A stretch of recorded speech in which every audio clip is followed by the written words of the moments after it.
Rob Nasty Tales from the Hood. Rob Nasty Tales from the Hood. Rob Nasty Tales from the Hood. Rob is in the hood now. Let's do some crack. I'm doing broadcast right now. I'm live online right now. Can I talk to you later? She said, catch me outside. I love my wife. My first story is about Tenderloin Posse. Me and my boy Ruben. He had a studio apartment in the Tenderloin. There were 3 cats that we used to always hang out with.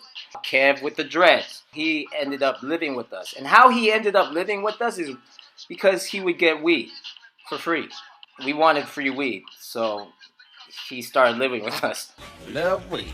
This cat was wild. He was younger than us. Kev was probably like 17. He was selling crack out the door. Well, the TL Posse was 3 people.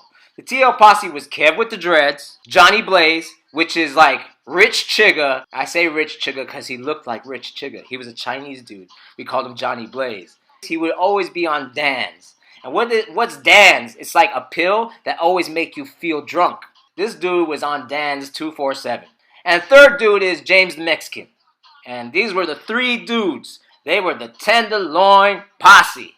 And those dudes, they would sell crack all day, all night. They was about making that Skrilla Scratch paper, man.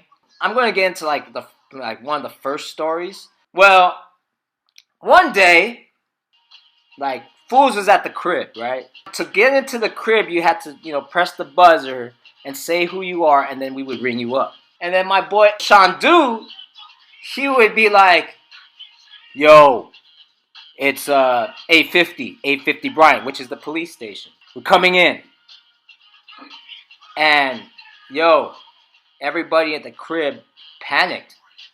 Fools threw rocks out the window. Like crack rock out the window. Gun out the window. James, he flushed his shit down the toilet. And then they opened the door and it's Shandu. And it's like, these motherfuckers were heated.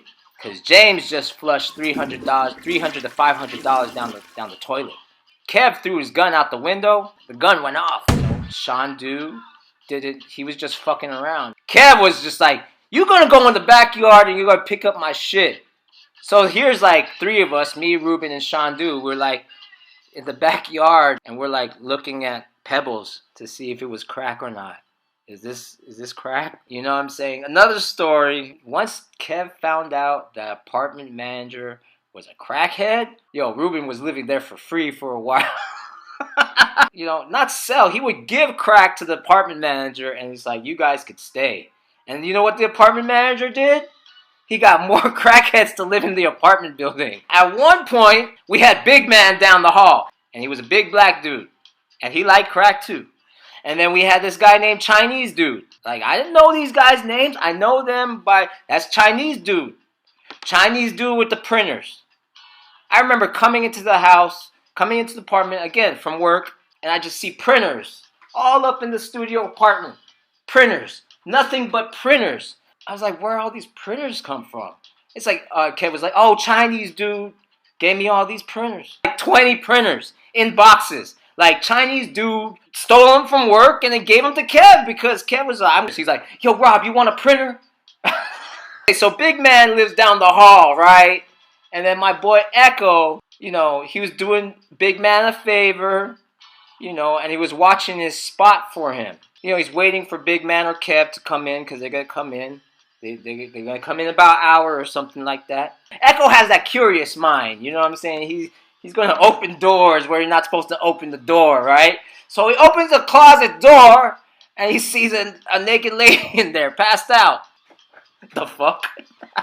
Here's another story. I love this story. Johnny Blaze, James the Mexican, and Kev, they're rolling around the stolen car, right? Yeah, we just rolling in a stolen car with coke on the dash. What do? They run into a cop car. So they have their stolen whip with coke on the dash, and they crash into a cop car. And then you know what happens? No one was in the cop car. So you know what they did? They took the shotgun that was mounted in the cop car and broke out. They left the car, they left the scene. Can't get better than that. It can't get better than that. I wonder if I should talk about the hookers in the pimp game. Maybe I'll save that story for later. Peace out, y'all. I was like, where all these printers come from?